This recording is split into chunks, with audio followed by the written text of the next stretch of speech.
तो चलिए आज देखते हैं red model in detail. Let's have a look on it's definition, advantages, disadvantages, की फेजेस, और देखते हैं कि ये मॉडल कब यूज़ होता है। So as is name indicates, rapid application development model.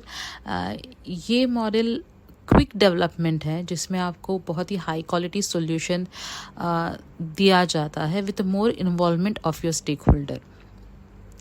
जैसे कि हमें पता है कि in today's world time is money and it's very precious and valuable than anything. So जब भी आप ऐसे सिचुएशन में हो या फिर आपको ऐसे कोई क्वेश्चन आए कि if you have very tight deadline or very limited time period to complete your project, then which model you will select? So answer will be RAD model, क्योंकि RAD मॉडल ये ऐसा मॉडल है जिसमें कैसे होता है, आपके प्रोजेक्ट डिवाइड होता है अलग अलग मॉड्यूल में और वो हर एक मॉड्यूल में काम करने के लिए एक डेडिकेटेड टीम असाइन होती है जो कि पैरेलली काम करती है। सो रिजल्ट विल भी आपका प्रोजेक्ट बहुत ही कम समय में रेडी होता है। तो मेन क्या है कि RAD model aims to produce very high quality solution with more involvement of stakeholders. जैसे कि हमने बोला कि ये मॉडल में आपका प्रोजेक्ट अलग अलग मॉड्यूल में डिवाइड होता है। तो सबसे पहले इसका फोकस रहता है वेरी क्विक प्रोटोटाइप। तो वो आपका प्रोटोटाइप जैसे ही रेडी होता है आपके यूज़र को वो दिखाया जाता है और उसके बाद जो भी रिव्यू रहता है, रिव्यू का रिजल्ट रहता है, बेसिस ऑन दैट आपका प्रोजेक्ट स्टार्ट होता है। कुछ चेंजेस होंगे, कुछ ऐड ऑन होंगे तो उस पर एक्शंस ली जाती है। नेक्स्ट थिंग कि हम ऐसे बोल सकते हैं कि RAD model is a combination of prototype model, iterative model and incremental model. और इस मॉडल में बहुत ही इनिशियल फेज से या फिर स्टेज से आपके यूज़र की इन्वॉल्वमेंट रहती है। सो लेट्स हैव अ लुक कि रैड मॉडल की मेन की फेजेस क्या है।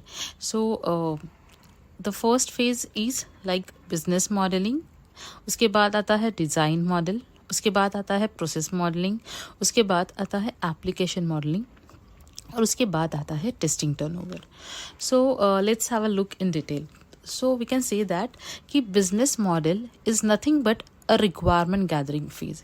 यहाँ पे कैसे होता है ना, आपके यूज़र के साथ बहुत ज़्यादा कम्युनिकेशन होता है और ट्राई आउट किया जाता है कि मैक्सिमम रिक्वायरमेंट्स यहाँ पे गैदर किए जाए। प्लस ये पता लगाया जाता है कि उनको एग्जैक्टली क्या वेरियस बिजनेस फंक्शंस चाहिए और क्या डिफरेंट टाइप्स ऑफ यूज़र्स ये पर्टिकुलर प्रोजेक्ट में रहेंगे। So we can say that कि यहाँ पे आइडेंटिफिकेशन होता है different types of user as well as various business functionality. The next phase is design model. So जो भी इंफॉर्मेशन कलेक्ट की जाती है बिजनेस मॉडल में, बेस्ड ऑन दैट कैसे होता है कि ये जो इंफॉर्मेशन है वो अलग अलग कैटेगरीज में डिवाइड होती है। सो बेसिकली यहाँ पे फोकस होता है ऑन क्रिएटिंग बैकएंड और we can say creating database structure. यहाँ पे relationship between product and user define होता है। क्लियर। थर्ड है प्रोसेस मॉडलिंग। सो यहाँ पे वी कैन से कि आपका जो डेटा है वो फ्लो कैसे होगा, तो वो यहाँ पे बताया जाता है। तो यहाँ पे मोस्टली जो अलग अलग डायग्राम्स रहते हैं, जैसे कि डेटा फ्लो डायग्राम्स हैं, वो क्रिएट होते हैं। उसके बाद का जो फेज़ है that is application modeling. So basically यहाँ पे सिलेक्शन होता है प्लेटफॉर्म का, like cloud, Azure, to avail the final working product to your user. Okay, उसके बाद है testing and turnover. As we know कि हर मॉड्यूल को एक डेडिकेटेड टीम असाइन है, विच मीन्स कि यूनिट टेस्टिंग हर एक मॉड्यूल की हो जाती है। लेकिन ये मॉड्यूल्स जब कंबाइन होते हैं तो इट इज़ वेरी नेसेसरी कि ये सब की इंटीग्रेशन टेस्टिंग हो। सो यहाँ पे आपके फाइनल प्रोडक्ट की इंटीग्रेशन टेस्टिंग होती है।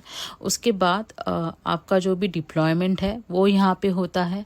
देन जो भी कुछ फीचर्स है, कुछ एड ऑन्स है, वो भी यहाँ पे नोट किए जाते हैं। So these are the main you can say the key phases of RAD model. Now let's see कि रैड मॉडल कब यूज़ करना चाहिए। ओके, जब भी आपको आपका प्रोजेक्ट बहुत ही लिमिटेड टाइम पीरियड में सेंड करना हो, डिलीवर करना हो या कंप्लीट करना हो, तभी रैड मॉडल यूज़ होते हैं। सेकेंड थिंग, जैसे हमने बोला कि डेडिकेटेड टीम्स हर मॉड्यूल पे काम करने के लिए यहाँ पे बहुत ज़रूरी है। सो मेक श्योर कि आपके पास उतना रिसोर्स अवेलेबल है, क्योंकि अगर रिसोर्स अवेलेबल नहीं होगा, आप मल्टीपल टास्क अगर रिसोर्स को दोगे तो पूरा जम्बल्ड अप हो जाएगा आपका project. So always make sure that कि अगर आप रैड मॉडल यूज़ करना चाहते हो तो वो पर्टिकुलर रिसोर्स आपके पास अवेलेबल हो। नेक्स्ट थिंग कि व्हेन यू नो कि यहाँ पे टेक्निकल रिस्क, ये प्रोजेक्ट में टेक्निकल रिस्क इतनी नहीं है, बहुत ही कम है, at that time you can use RAD model.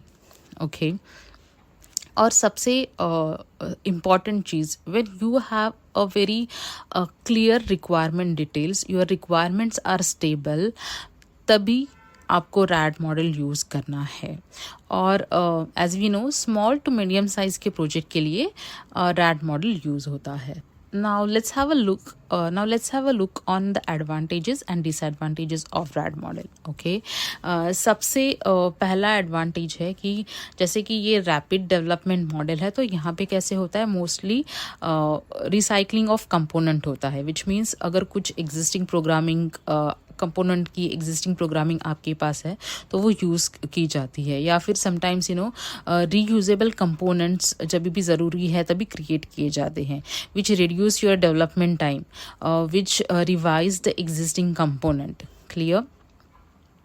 ये मॉडल में सबसे ज़्यादा फोकस किया जाता है कि यूज़र सेटिस्फैक्शन का, क्योंकि जैसे हमने बोला कि बहुत ही स्टार्टिंग इनिशियल फेज से आपका यूज़र इसमें इन्वॉल्व रहता है, उसके रिव्यूज़ लिए जाते हैं। सो एक अश्योरिटी रहती है कि जो भी प्रोडक्ट बन रहा है वो उसकी आइडिया यूज़र को क्लियर है, और कि we know that our user will but obviously get satisfied with our software product. Now let's have a look on the disadvantages of RAD model. Okay, now सबसे पहला disadvantage है, अगर आपका बहुत बड़ा प्रोजेक्ट है, so RAD model is not suitable for big projects. And again, अगर आपका प्रोजेक्ट स्मॉल है लेकिन आपके रिक्वायरमेंट्स क्लियर नहीं है, then also RAD model is not suitable. So we can simply say that कि not suitable for all projects. RAD model is best suited for the projects with a clear requirements, with a good budget, and for the small project. Another thing is, जैसे कि हमने बोला कि user involvement बहुत ही initial phase से रहती है ये मॉडल में, सो it will be a advantage as well as it will be a disadvantage as well, because sometimes your user will get irritated saying that कि अभी क्या देखना है, या फिर come on, we have given you the requirement, so why you want our input again and again. So कभी कभी ऐसे होता है. So sometimes it might possible that your customer will get irritated, or they might not give you the proper requirements. So it will be a disadvantages as well.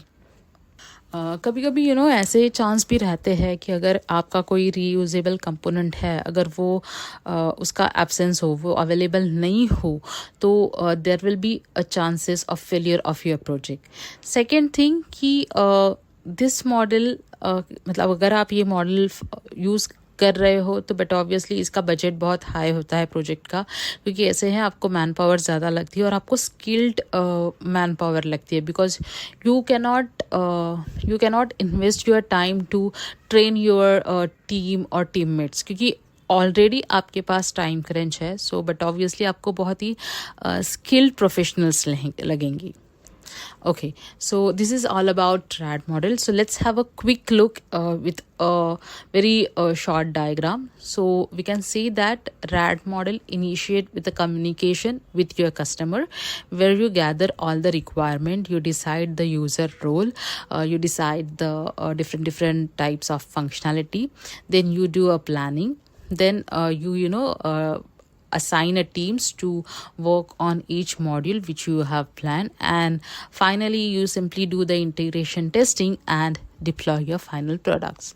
Thanks for watching, and if you really like this video or if you find this video informative, I request you to please like, share and subscribe to the channel. Thank you.